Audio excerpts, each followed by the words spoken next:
Hey everybody, I figured I'd put one more heel toe video together. Hopefully after this one, you won't even need to look at another one on YouTube. I have two pedals I'm going to use today. I got an Axis longboard and the Pearl Demon drives, but it shows you can use them. I prefer the longboard direct drive pedals. They can be done on the short boards. If I can get one, I'll show you one in this video as well. But let's go over a few of the settings first. So when you're looking at the footboard pedal, the angle here is as low as I can have it. So when the beater hits the head, this is almost bottomed out. Not quite, I can fit about a finger under there. I find that is the easiest thing I can do to get the stroke to hit the perfect double. I had it angled really far up before, thinking that was going to help me, but I've tried pretty much every setting, and I've come to the conclusion lower is better. If I show you my Axis in a bit, I'll show you on that one too, but it's also as flat as I can get it. Second setting that's really important, I use the rebound off the head as opposed to too much spring tension. So I can push this in, but it is tight. Now on the Pearl Demon drives, they have a power and finesse setting. I have it on the setting, it's the power setting on here, and you can see my beaters are relatively close to the head. They're not, an inch away or anything like that, but I don't have them at a full 45 degrees. And lastly, the spring tension. I used to play with it maxed, trying to get a bunch of speed out of it.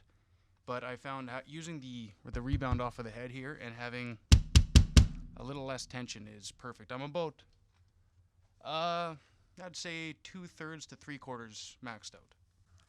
There's definitely a feel to this. You want to be able to get the double on both feet individually.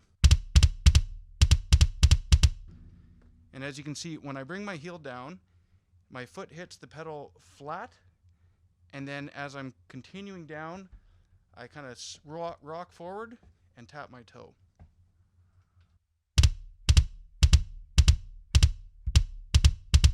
And you can do it further back, all the way forward. So shoe size does not matter. I don't play with my heels on the pedal. It gets really gallopy like that, and I find who wants their foot up on this bar here?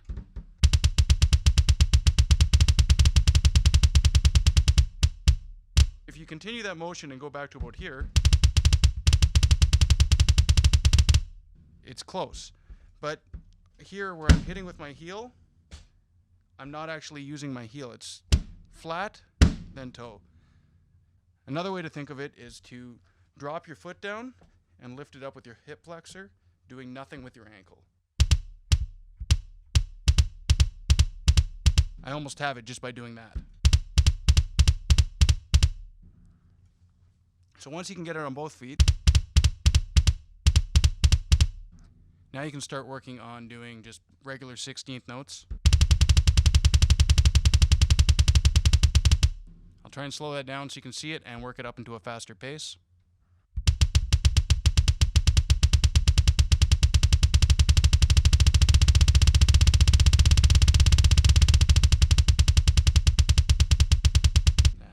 It's also fun to do some patterns on these.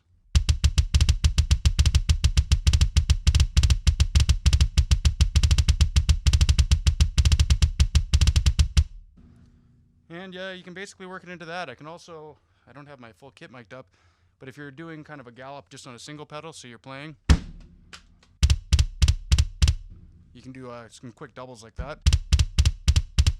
I also find if you're playing on a single pedal, say you're doing a tom fill and you need some double strokes in the middle, you can do that. Now, without triggers, this is how it sounds right now.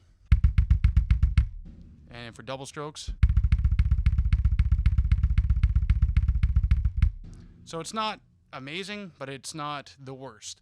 I will always use triggers when I do this technique because I'm doing it in my death metal band. My punk band, I don't do double strokes and I don't trigger. So you'll see on my Axis pedals here, very similar. I have them as low as they'll go without bottoming out. I have my VDLs all the way forward. And you can see I have the micro tuner spring adjustment, but I have them very loose. There's maybe a centimeter behind, and I'm not even a quarter the way on these ones. And you'll see on my bass drum beaters, they're similar beater distance. I would say maybe 4 or 5 inches away from the head. I used to have some heel risers in my other video on these. I actually found that made it way harder to do. It kind of helped me for learning because I didn't know what I was doing, but I can't even do it with those in there now. As far as technique goes, same thing. I'm going to hit the middle of my foot, probably right at the bottom here. And then the second one, I'm going to rock forward. These pedals feel very different. The leverage feels more forward.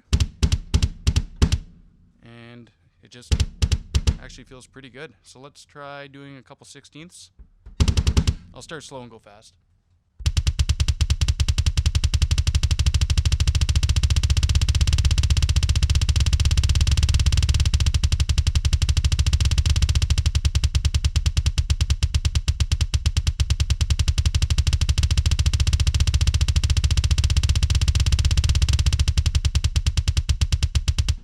I was an Axis guy for years. I switched to the Demon Drive maybe 2 years ago. I haven't touched this pedal until today, and I just figured I'd try and match my settings, and I'm having a hard time deciding which one feels better. I can play close to the same speeds on both. The Axis definitely feels a bit more foreign to me, but I'm going to have to go through my band set list with each one and decide which one I'm going to stick with. So the biggest secret to this whole thing is the pedal settings.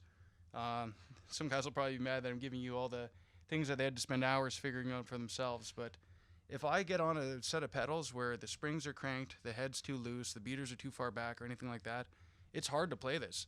I've even played shows before, and I'm wondering, like, why do my feet suck so bad tonight? And it's because I've, like I always do, tweaked something, and I've made it worse. So if you just stick to the basic things, you know, relatively loose springs, keep your pedal board flat, keep your bass head fairly tight, and then watch your beater distance, make sure it's not too far back. And that's pretty much it. After you get that, it's and you'll know as soon as you sit down too, because as soon as I sit down, if I can't do this, get a couple double bounces like that, it's not going to work. It's also not magic. The guitar player in my band could sit down on my kit and do this no problem.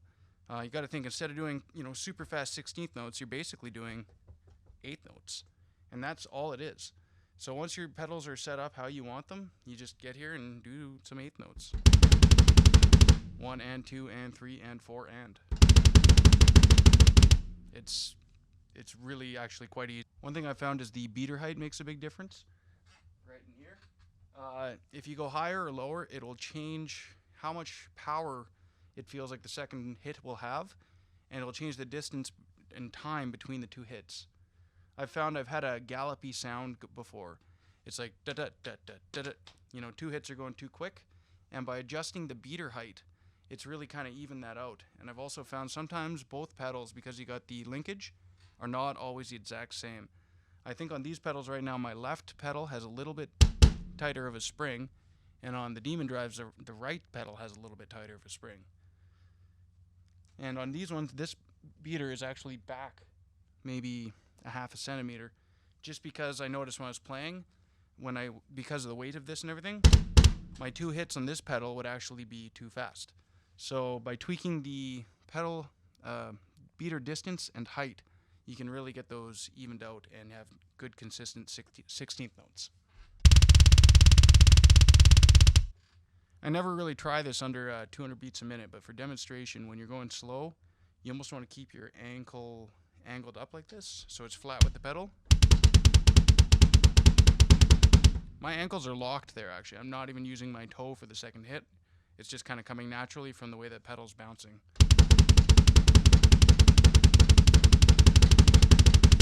And then you start rocking forward a little bit like this, and it's evening out the hits. See how when I start rocking there, it's not as gallopy?